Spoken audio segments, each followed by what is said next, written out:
L'un et l'autre ont réalisé le rêve de milliers de personnes. Beaucoup d'hommes craquent sur l'ancienne Miss France, et beaucoup de femmes sont charmées par le jeune humoriste. Pendant plusieurs mois, ils forment un couple très discret qui aurait pourtant pu faire un énorme buzz.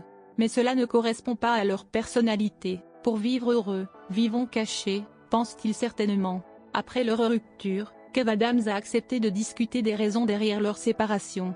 Dans les colonnes de Paris Match, il parle d'un quotidien difficile à gérer, et d'emplois du temps différents. On nous traquait jusqu'en bas des hôtels où nous dormions. On nous suivait. On nous prenait en photo partout, même à l'étranger. C'était du délire. Notre histoire n'a pas marché car nous étions tous les deux très jeunes et très occupés. Mais quand vous partagez votre vie avec quelqu'un pendant près d'un an, l'affection ne disparaît pas du jour au lendemain. On apprend dans le magazine Elle qu'il lui semblait évident de parler d'elle dans son spectacle. Parler d'elle sur scène, c'était aussi ma façon de lui faire comprendre que je suis terriblement fière d'être sortie avec une fille comme elle.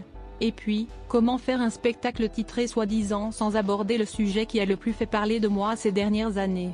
Pour tous ceux qui s'interrogent, les deux anciens amoureux ne sont pas en mauvais termes. Elle est la première personne qui a vu mon spectacle. Encore aujourd'hui, nous avons une très belle relation, j'ai toujours beaucoup d'amour pour elle, explique le jeune homme.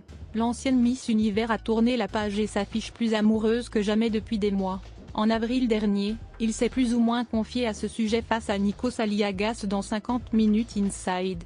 Alors qu'il aborde son futur spectacle, qu'il présentera sur scène en 2023, il a fait quelques révélations. Je crois que c'est la première fois que j'écris un spectacle en étant totalement libre. En étant la personne que je suis dans la vraie vie.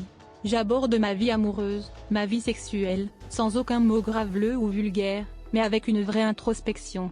Je me dis que j'ai envie de parler de ces sujets-là aujourd'hui. J'ai 30 ans, ça fait partie intégrante de ma vie. Loin de lui l'envie de se vanter, c'est même tout le contraire. À un moment donné, dans la vision que les autres peuvent avoir de nous, il y a un côté tout lui sourit. C'est important de parler de sujets très intimes où on sent peut-être qu'on n'est pas très accompli à ce niveau-là, qu'il y a des choses qui manquent. C'est ce que je ressens, moi aujourd'hui, dans ma vie amoureuse.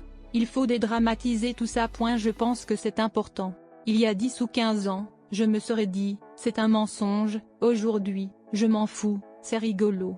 Ils sont en train de dire que je sors avec une super jolie fille, je vais pas faire la gueule. Au contraire, je trouve ça cool.